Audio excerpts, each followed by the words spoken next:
All right, this lesson is over creating linear equations. This is topic 2. This is another level 2 on your scale, okay?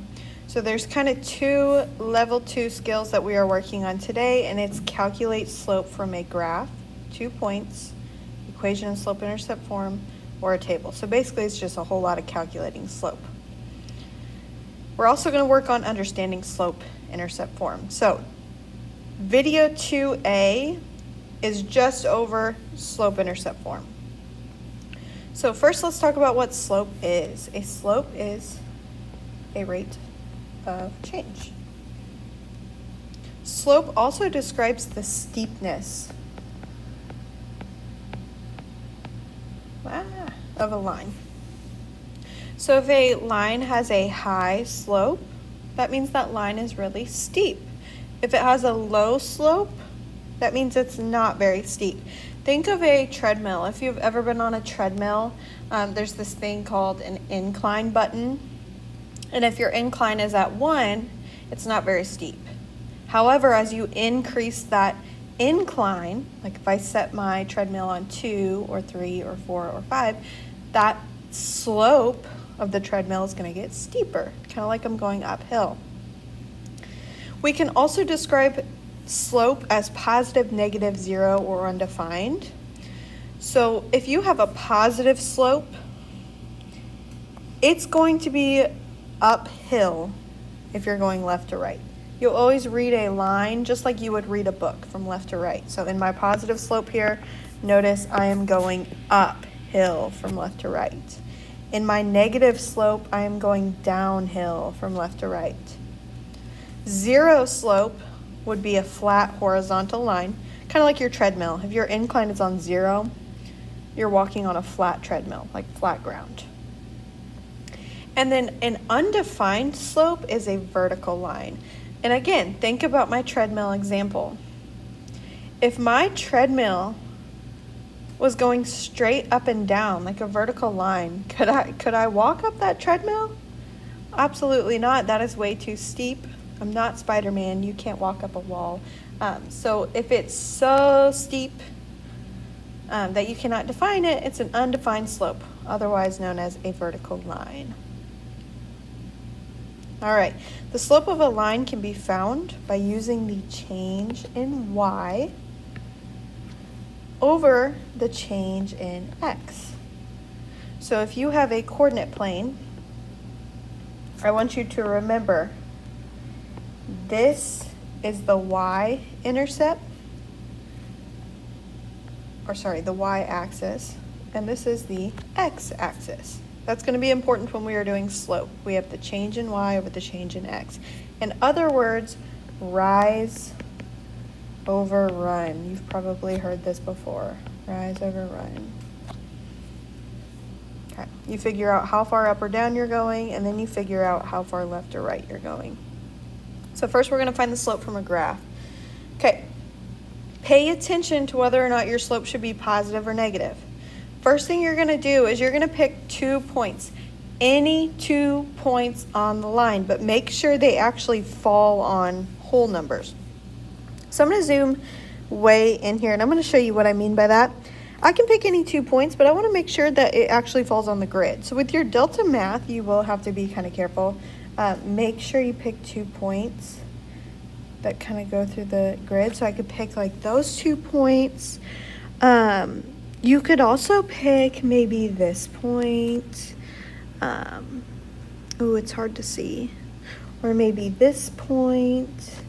Okay, but you want to pick points that are easy for you to kind of count, if that makes sense. So pick any of those 2.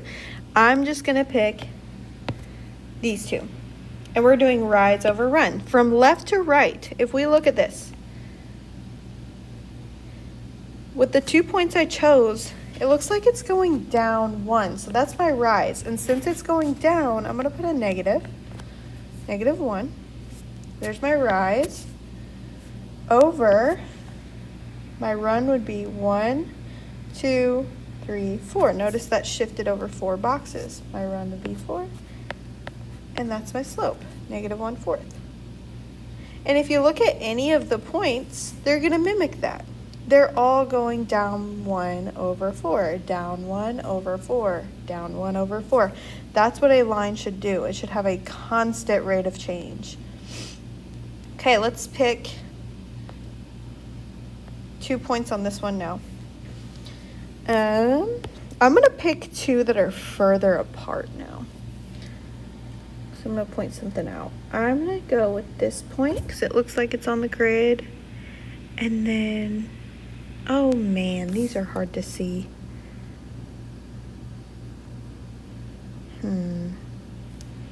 Looks like we could pick this point. Is that far enough apart to prove my point? Or we could do, I think this one. Okay. I zoomed in enough that I think I got them. Okay, I'm actually going to go with these 2 points. And I want to show you guys something. These points are pretty far away. I'm still going to count my rise over run. Always go left to right, kind of like you read a book. That's the way, I think that's easiest, so you guys won't get confused. Let's figure out our rise. Okay, 1, 2, 3, 4, 5, 6, 7, 8. Okay, my rise is 8.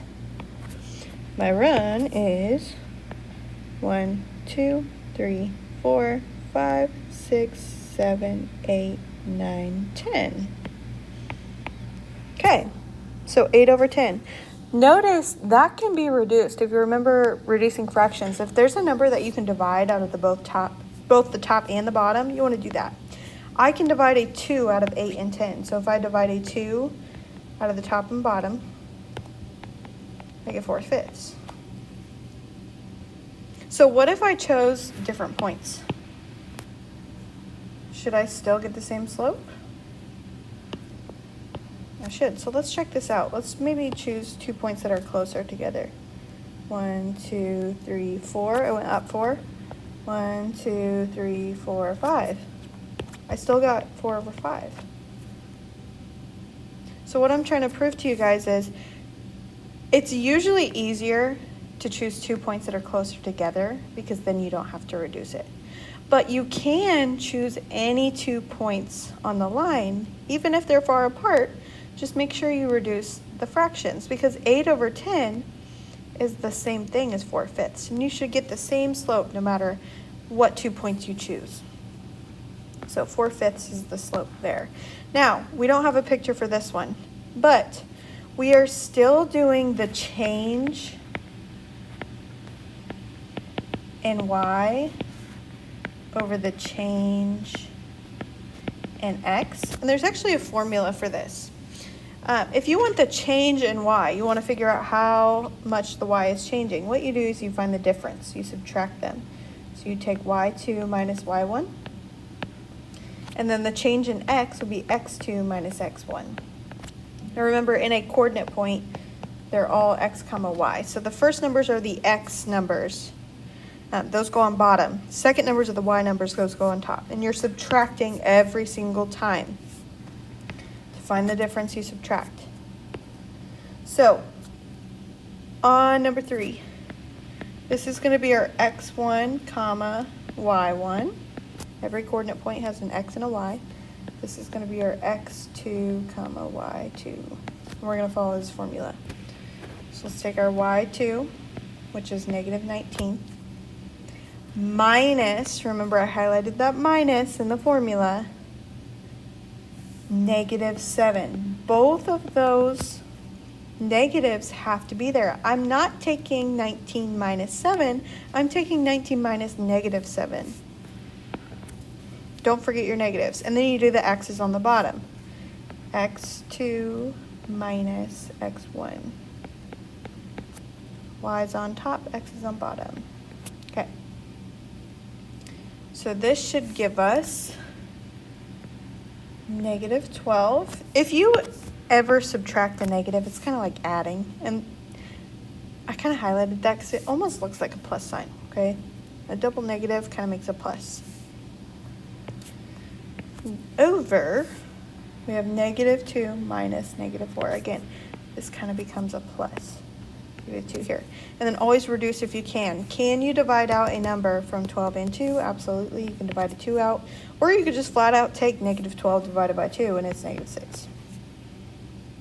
Okay. There's your slope. Let's do the same thing. Remember, change in y over change in x. So we just subtract our y's on top. So here's my y values. 27 minus 2. And then we do the x's on bottom. Here's my x's. Okay, 27 minus 2 is 25. 9 minus 9 is 0. I want you guys to think about this for a second. 25 divided by 0. If you need to, I want you to take out a calculator. Do 25 divided by 0. If you did that, you might be kind of confused. You should get an error. Maybe it says syntax error or something of that sort. You cannot take a number divided by 0. That's a no. If you ever have 0 on the bottom, that's undefined. This is an undefined slope. That means it's a vertical line. However, something I do want to point out, you can have 0 on the top. I always write this on the board, kind of helps people. 0 on top is okay. 0 on bottom is a no, it's undefined. All right, let's talk about slope-intercept form. Actually, I feel like this video might be a little bit lengthy, so I'm gonna cut it off and do 2 parts.